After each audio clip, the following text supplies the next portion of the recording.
Universal Pictures presents Godzilla vs. the Comets.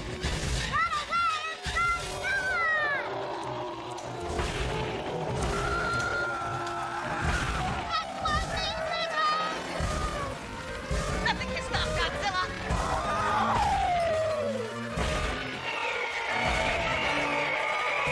Seems the superheroes are ineffective in combating the monster.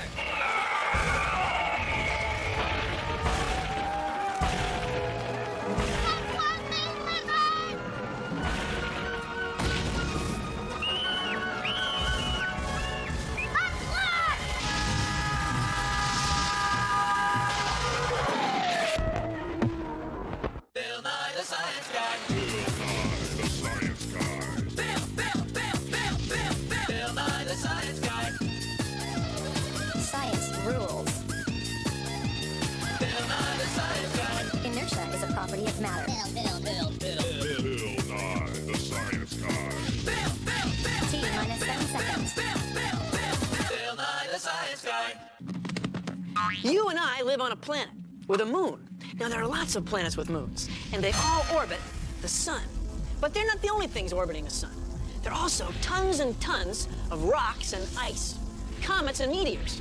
When you see a streak of light in the sky, well, that's a chunk of rock burning up in the Earth's atmosphere, a meteor. When you see a star with a fuzzy tail, that's a dusty chunk of ice heated by the sun, a comet. Now, comets and meteors are all through the solar system, but most of them are way out there, past the orbits of all the planets. So far out that our own sun looks about like any other star. Now, comets and meteors are made of the same stuff as the planets. They were formed about the same time, and they go around the sun just like we do. Comets and meteors are part of our world.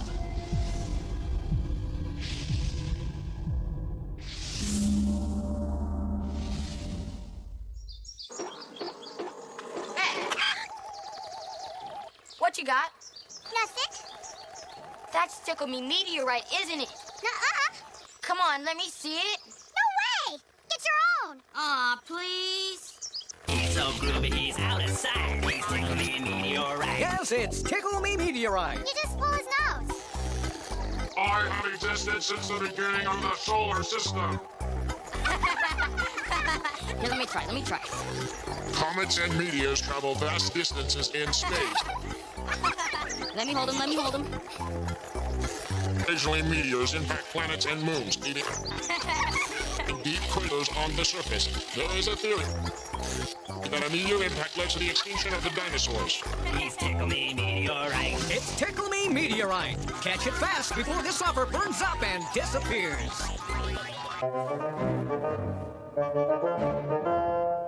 Good evening. Our next story is about elliptical orbits. This is the Earth. It takes a year to go around the sun, and its orbit is an ellipse. This is the orbit of a meteoroid. Many of them go out beyond the orbit of Mars. Now, this orbit is also shaped like an ellipse. This is the orbit of a comet. It's a very elongated ellipse because it takes comets such a long time to go around the sun. Most of them start their journey way out here, way out beyond the orbit of Pluto. Now, different comets have different orbits, depending on where they come from and what they're made of. It might take one comet 76 years to go around the sun, another comet 100 years, or 1,000 years, or tens of thousands of years. But all of these bodies, the planets, the meteorites, and the comets, are held in orbit by the pull of the sun's gravity, and all of their orbits are ellipses. Thank you.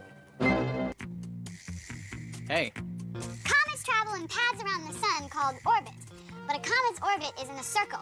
It's a shape called an ellipse. what? An ellipse. Could you say that one more time? Ellipse. Gotcha.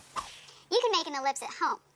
Take 2 push pins and stick them about 30 centimeters apart on a piece of paper. Make sure you've got cardboard behind the paper.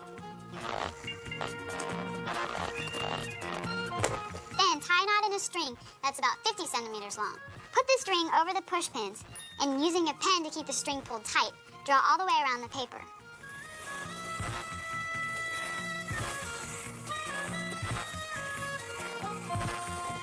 Comets travel around the sun in paths shaped like this. It's an ellipse. What? Knock it off. Recently, scientists photographed a string of comets slamming into the planet Jupiter. They started out as one big comet, but the pull of Jupiter's gravity is so strong, it broke them up into smaller chunks. Now, I say small, they were each a few kilometers across, and they slammed into the planet at over 60 kilometers a second, leaving big black spots the size of the Earth. The size of the Earth! Now, if one of those cometary chunks had hit our planet, well, we wouldn't be standing here talking right now, I can tell you that. Now, this photo opportunity on Jupiter wasn't a big surprise. See, scientists saw it coming and charted its course for years, which is good. Because if we can predict the orbits of comets, then we can figure out whether we're in the clear or we should start worrying. So right now, as far as we can tell, we're in the clear for the next 1,000 years.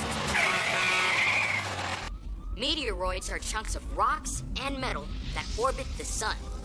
Comets are chunks of ice and dust that also orbit the sun. Excuse me.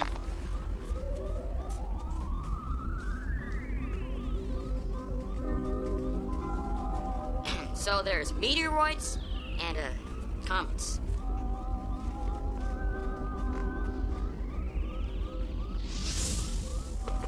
Excuse me.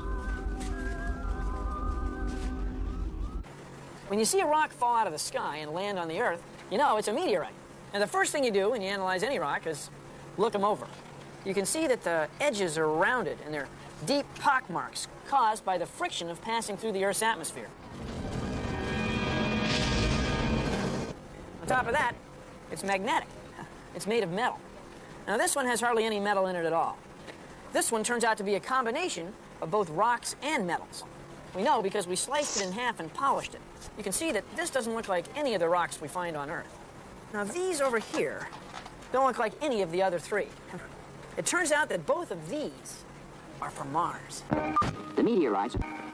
And there were signs and portents in the sky. People from coast to coast began seeing something up there. Visitors from outer space.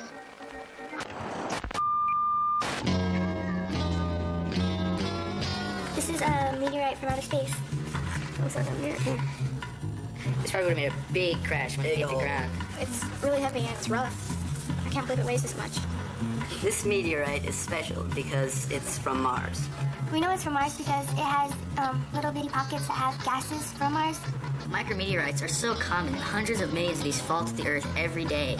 And you can find them in rainwater and in your backyard. Congratulations, you found a micrometeorite. It gives you a weird feeling holding things that have been flying through space for billions of years. The following story is true and reflects events as they actually occurred. Once upon a time, a rock was orbiting the sun. Oh, about the time the solar system was formed. Then, one day, 16 million years ago, the rock slammed into the surface of Mars with enough force to knock a piece of the Martian ground into space, with enough speed to escape the pull of the planet's gravity, with enough speed to escape the planet's gravitational pull.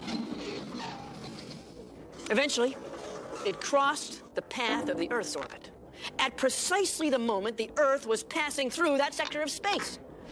The rock came hurtling into the Earth's atmosphere, and aerodynamic drag caused the surface of the rocky meteoroid to ablate. To burn up, because it was hot. Ablate.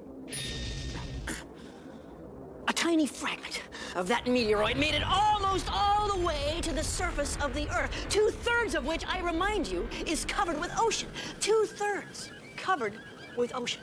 Yet that meteorite found its way to a narrow strip of land near Nakhla, Egypt, where an unsuspecting dog happened to be going for his daily walk. The meteorite hit the dog and killed him, like that. Let's face it, my friends. That was one doggone unlucky dog. And as we say in science, he never knew what hit him. I remind you, this story is true.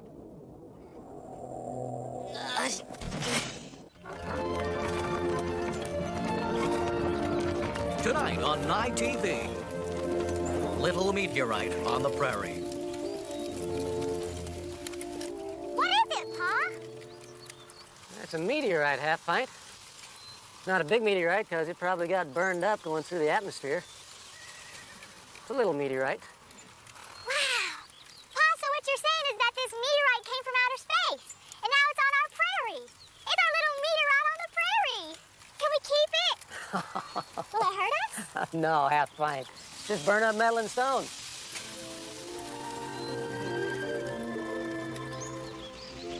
You think it's got any iridium in it? That might have pint, it might. Sometimes they're indistinguishable from terrestrial rocks. They have iron and nickel, and well, yes, iridium is much more common in meteors than on Earth's crust. Which might help to explain the extinction of the dinosaurs. 12, maybe 20 billion years ago, there was a huge explosion, what scientists call the Big Bang. Within minutes of the Big Bang, tiny particles came together to form gases like hydrogen and helium. Then gravity brought those together to form stars. Well, then about 6 billion years ago, many of those stars had so much pressure built up inside them that they exploded. And we call each explosion a supernova. Anyway, that material drifted through space, and eventually gravity brought it together to form our sun and all the planets. Now, at the same time, the comets, asteroids, and meteoroids were formed. So when we look at a meteorite like this one, we're looking at a rocky, icy, cosmic time capsule. It's cool. And the quarterback drops back and... Whoa! Whoa! Look at that flash! Oh, my! It's a meteorite or something! Why isn't the Earth covered with craters the way the moon is? Please consider the following. When a meteoroid heads for the moon, there's nothing to slow it down. So wham! It makes a crater. When a meteoroid heads for the Earth, it has to pass through at least 80 kilometers of thin air. Rub your hands together. You know they get warm? That's friction. Well, meteoroids are going so fast that the friction of the air makes them heat up. Now, you may not know this, but metal burns. This is a piece of steel wool. It's mostly iron, just like a meteorite. If it were to hit the Earth's atmosphere, it would start to heat up. Now, the faster it's going, the more oxygen it passes through, so it really heats up, like this.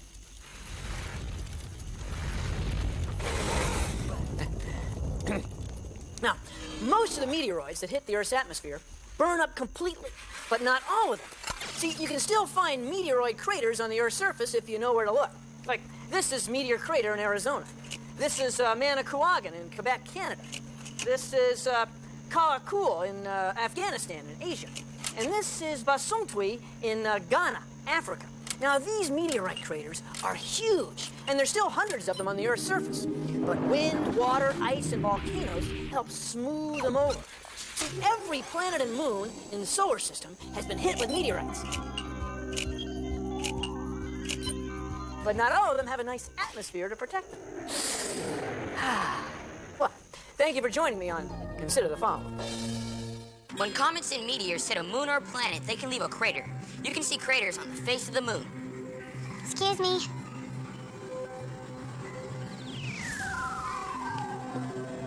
A meteorite impact on the Earth's surface.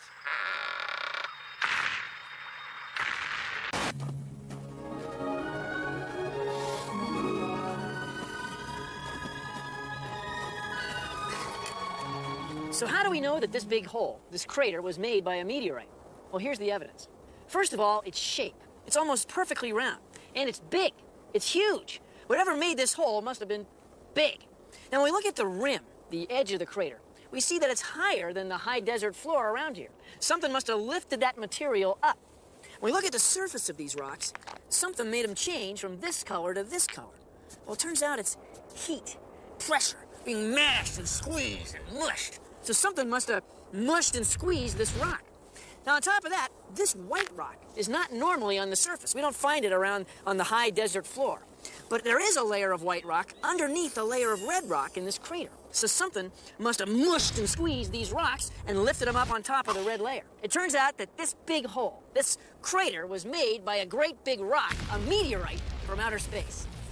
Woo! When we look at the far side of the crater, over there, we see that it's higher than the rim where we're standing. So we figure the meteorite came from that part of the sky, like this. Boom! It was going so fast that it could have made it from those mountains over there, 30 kilometers away, to here in less than a second and a half. It would have been like 1/1000. We now return to Leave It to Meteor. Ah, geez, Meteor. Why do you gotta go lugging around that hunk of rock? It's not just a rock. It's a meteor. Besides, I like playing with it. It's only a meteor when it's in the atmosphere. After it lands, it's called a meteorite. I know, Wally. That's my nickname, a meteorite. The kids would razz me for being a goof. Who's the goof now? Dad's gonna burn up like space dust entering the Earth's atmosphere. It's Comet Hale-Bopp. We were able to see it for about 3 weeks. But by the time you see the show, the comet will be gone. Long gone. Back into the cold, dark emptiness of space.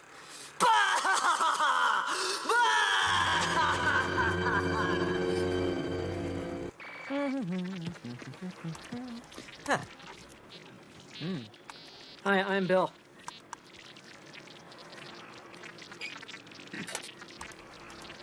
That's Comet Hale-Bopp. Yes, I'm Hale, and I'm Bob.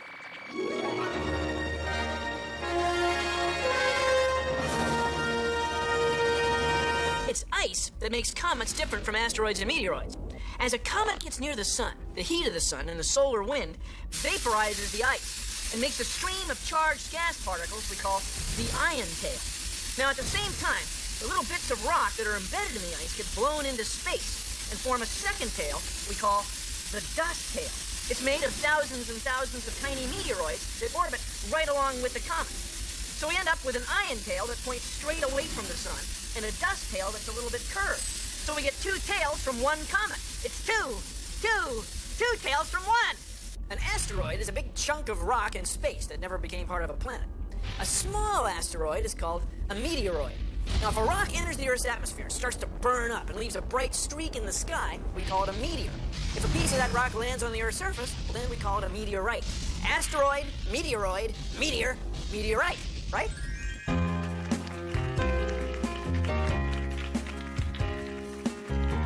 There are so many comets and meteors in the sky, but we only see a few fly close by. When they're on a course that brings them too near, they start to burn if they hit the Earth's atmosphere. Might make it all the way to the ground. Might make the crater big and round. Comets and meteors got me looking up into the sky now. They're made of dirt and ice, you know they're in orbit around the sun now.